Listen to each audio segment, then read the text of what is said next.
Hey guys and girls of Summoner's War, this is just a quick beginner's guide to runes. I'm doing this because even though there may be some other videos around, I still see people not doing it quite right. Okay, understandable. This is for beginners, so some people may not want to ask others because, let's face facts, there are a lot of hillocks in game chats that completely say the wrong runes, etc, etc. So I thought I'd do a quick little video, well I'm hoping it's going to be quick, about rune guide, just a general rune guide. So here we go. Basically, every monster, if you click on it and click on the rune, has 6 rune slots. Each of these rune slots can be used in different ways. However, slot 1, 3 and 5 are fixed. Slot 1 will always be flat attack. Slot 3 will always be a flat defense, and slot 5 will always be a flat HP rune. However, when it comes to 2, 4 and 6, these ones are a bit more versatile. However, there are differences still in what runes can be put in what slot. For example, you will be offered at some point when you're going through giants or dragons or necro the opportunity to stick a flat percentage rune, not a percentage, sorry, a flat rune in a 2, 4 and 6. Please, for the love of God, don't do this. It's not worth it. Percentage runes are much better. A flat rune will only, well, it's completely crap. There is no point. Sell it, get some mana, hold off for a percentage rune. However, like I said before, there are differences. In slot 2, you can be offered, actually let's just say what can be offered all around. In 2, 4 and 6, you will be offered flat runes, as I have said. Do not accept these. You will be offered HP percentage in 2, 4 and 6, defense percentage in 2, 4 and 6. However, there are differences. In slot 2, you can be offered speed. Speed is a flat stat, so don't panic, because speed is brilliant. It's a flat stat, don't panic about it, it's all good. In slot 4, you can be offered crit rate or crit damage.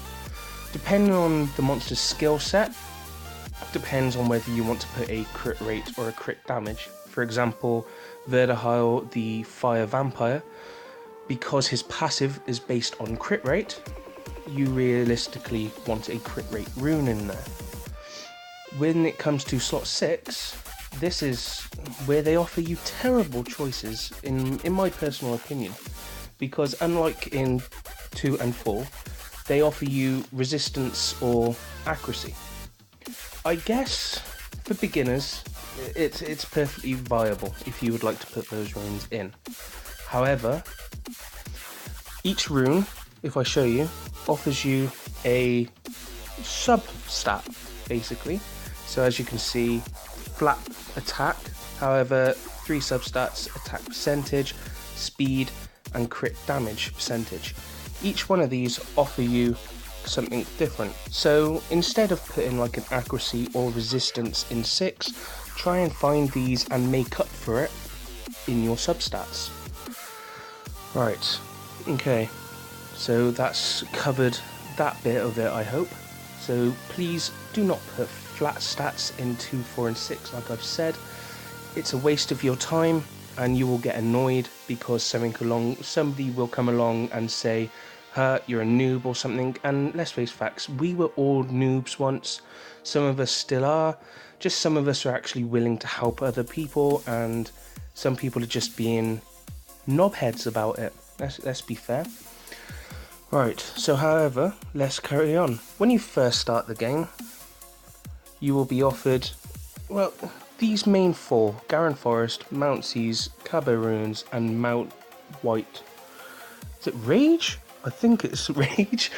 However, these are the 4 easiest for any beginner, because obviously you've got to clear the steps on easy and then go through it. On easy, they will offer you, I think you can only get up to a 2-star rune. Oh, I never talked about that, did I? Each rune has a star. The star is the quality of the rune.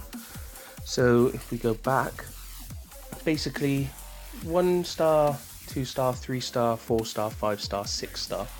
Funny enough, bit like the monsters. Right, basically as you can tell from that, a 2 star is better than a 1 star, a 3 star is better than a 2 star. Please, for the love of God, do not power up a 4 star and below rune to 15, and only power up a 5 star rune to 15 if it has amazing substats, because when you get on later on in the game, then it will help you a lot. I mean, substats are just as important as the rune itself. If it's got rubbish substats, then the rune's trash. However, like I was saying, wrong page. These main 4, Garan Forest, Mount Sis, Kabu Runes and Mount White Rage, are the main focus of a beginner's farming tutorial. Garan Forest offers you energy runes. Putting 2 energy runes onto a monster will give you 15% more HP. This HP is based off your base HP, not the altogether HP you've got including other runes. So don't think, oh, I've got this amount of HP altogether, if I add this, then it's going to give me 15% more. That's not correct, it won't work, it is only off your base HP. If we go on to the next one, these offer you Fatal runes. Fatal's good, it's got a good bonus, 35% attack. So basically, you put 4 of these runes down, and yet again, it is only off your base attack, it's not an overall thing. However, like I showed you with some of the runes, you do get substats which increase attack further. Kabu Runes offer crit rate. It gives you a 12% crit rate boost. These are pretty good. They are very good for nukers. A lot of nukers use Rage Blade. However, this is a guide for beginners. So Fatal Blade would be a build for most attackers. Fatal Blade, and when people say standard attack runes, this means in 2, 4 and 6 you have attack percentage, crit damage and attack percentage, and you make the crit rate up using your substats. I'm hoping I'm not losing anybody here. So Mount Sis, Kabu Runes, brilliant if you want to build a attack based monster. Mount White Rage. Oh, Ragon. Alright, okay. I was wrong. That's that stupid rift there. Offers you Swift. This is a 25% speed increase. So just say that your monster's got 100 base speed. Once you've put 4 set of these down, this will give you an extra 25 speed. Early game, this is brilliant for supports, because obviously you'd like your supports to be a bit faster than your attackers. You want them to keep on top of healing if they're a healer. You want them to keep on top of debuffs if they're a debuffer, a reviver, etc, etc. Until you've opened up the Kairos dungeons and you're farming at a relatively good level, these main 4 will be your center stage. So, for example, I still use Fatal because I'm farming Necro, but I'm not getting the best Rage runes. So for example, where do we go? Ryan. On Ryan, I've got Fatal Endure. Never mind about Endure, they're on dragons, so it's not exactly beginner runes, but as you can see, I've done crit damage rune there, etc, etc. That's a standard attack build. But for supports, for example Chloe, you want them fast. So I've just scrolled past her. So you want her fast, so you use Swift. Swift is a very good one until you can farm dragons, and then you start getting your violent runes, etc, etc.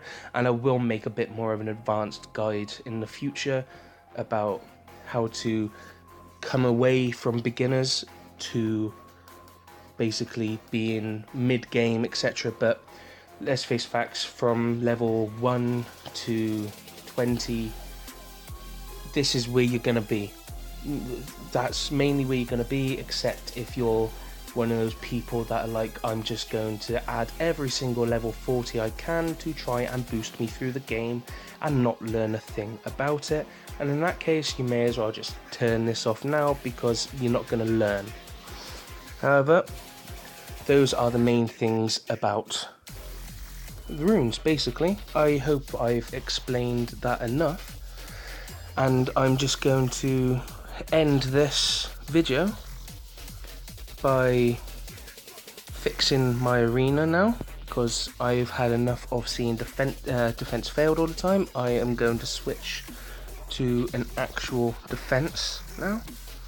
Just trying to think of who I'd like to go.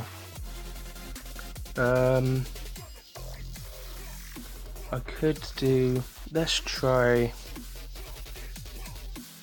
Akhammer. Where are they? Molly, Chasm, and Cracker.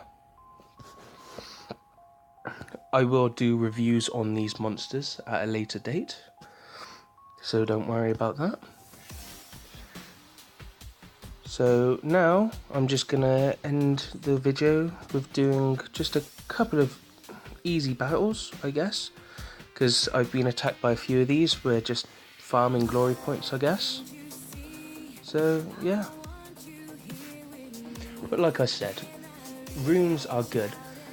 Runes make the monster. Until you get to later game, and when I say later game, I mean when you're trying to complete Toa normal, and especially Toa hard, and PvP side of things like this. This is where not only runes but the monsters themselves come into play, because like I've said in previous videos, you need good monsters. You need good monsters. It's just not going to happen. You won't get fur. It's what annoys me about this game, is it's all RNG based, the runes and everything like that. So sorry, I'm trying to concentrate now. Hang on. Right, so anyway, like I was saying, this was just a beginner's guide. I'm hoping that you will all like and subscribe for more videos. I'm trying to get better at what I do and explaining things, but I thought I would be helpful, because you don't get a lot of many helpful people on chat which tell you how to rune. If you need any suggestions or help, just comment and ask what monster you'd like. For example, if it's Fire Phantom Thief, or Light Dark Vagabond, or even Dark Chimera if you're lucky enough to get one of those at a low level. If you are, then I hate you already. However, I hope you like and subscribe. I will make more videos. There will be monster reviews, videos where I'm just doing guild wars, just doing arena wars. I may do some about purely farmable Giant 10 teams, purely farmable Dragon 10 teams. I can do all those if that's what you'd like. I will be doing a mass summoning at the end of July, when we get our next lot of L&D scrolls, because I haven't had time to save up yet. So until then, this is TMH Dragon signing out.